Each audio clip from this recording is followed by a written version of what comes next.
அனைவருக்கும் வணக்கம். என்னோடய சேனலை சப்ஸ்கிரைப் பண்ண எல்லாத்துக்கும் மிக்க நன்றி. மீன் கறி எப்படி செய்கிறதுன்னு பார்க்கலாம். அது செய்கிறதுக்கு நான் மீன் எடுத்திருக்கேன், கழுவி சுத்தம் பண்ணி வச்சுருக்கேன். வாங்க எப்படி செய்யலாம்னு சொல்லிட்டு பார்க்கலாம்.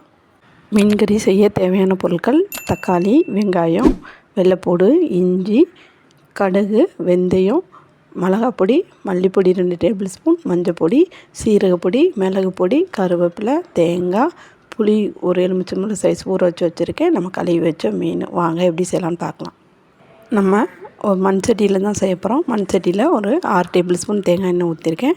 எண்ணெய் நல்லா சூடாயிருச்சு. இப்போ அதில் கடுகு வச்சுருந்த வெந்தயத்தையும் போட்டுக்கலாம். கடுகு வெந்தயம் நல்லா பொரிஞ்சு வரட்டும். கடுகு வெந்தயம் நல்லா பொரிஞ்சு வந்துருச்சு. இப்போ நம்ம வச்சுருந்த வெள்ளைப்பூடு இஞ்சியும் போட்டுக்கலாம்.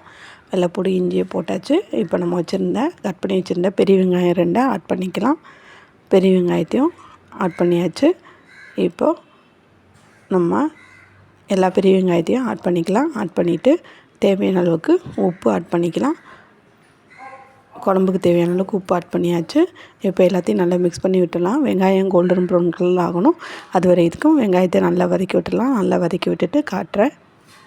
வெள்ளைப்பூடு வெங்காயம் நல்லா வதங்கி வந்துச்சு. இப்போ நம்ம கட் பண்ணி வச்சுருக்க ஒரு தக்காளியை ஆட் பண்ணிக்கலாம். ஆட் பண்ணிவிட்டு தக்காளி நல்லா மசிஞ்சு வரணும். நம்ம மூடி சிம்மில் வச்சு நல்லா நம்ம வேக வச்சுக்கலாம். நல்லா வேக வச்சுட்டு காட்டுறேன். தக்காளி வெங்காயம் எல்லாம் நல்லா வதங்கி வந்துருச்சு. இந்த ஸ்டேஜில் நம்ம வச்சுருந்த 2 டேபிள் ஸ்பூன் மிளகாப்பொடி, மல்லிப்பொடி, மஞ்சப்பொடி, சீரகப்பொடி, மிளகு பொடி எல்லாத்தையுமே நம்ம ஆட் பண்ணிக்கலாம்.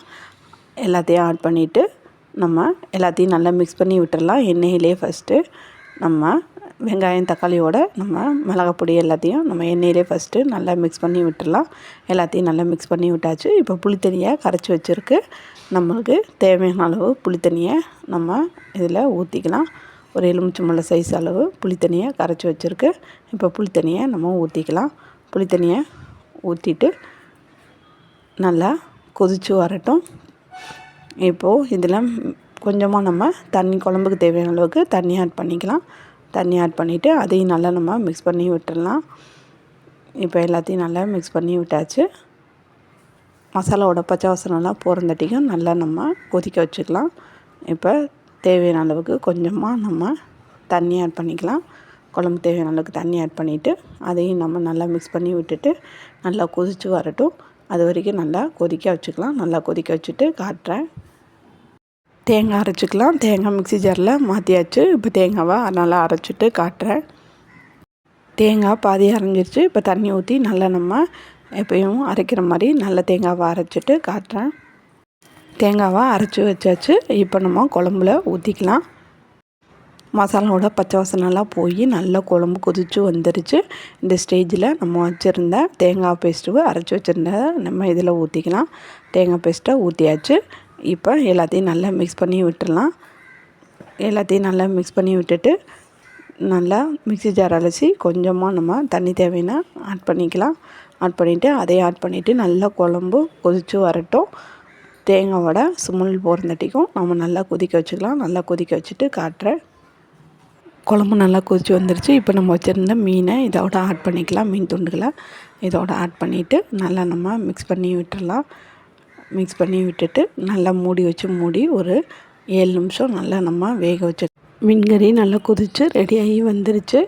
இப்போ இதில் நம்ம கருவேப்பிலை தூவிக்கலாம். கருவேப்பிலை தூவி விட்டுட்டு நல்லா நம்ம மிக்ஸ் பண்ணி விட்டுடலாம். மூடி ஒரு 5 மினிட்ஸ் அப்படியே விட்டுடலாம். கருவேப்பிலையோட வாசனைலாம் அப்படியே இறங்கும்.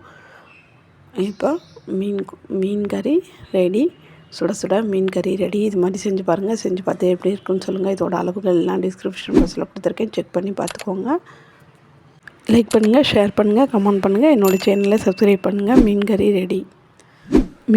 ரெடி. இது மாதிரி ஒரு தடவை செஞ்சு பாருங்கள். ரொம்ப ஈஸியாகவும் சீக்கிரமாகவும் செஞ்சு பிடிச்சிடலாம். மீன் கறி ரெடி.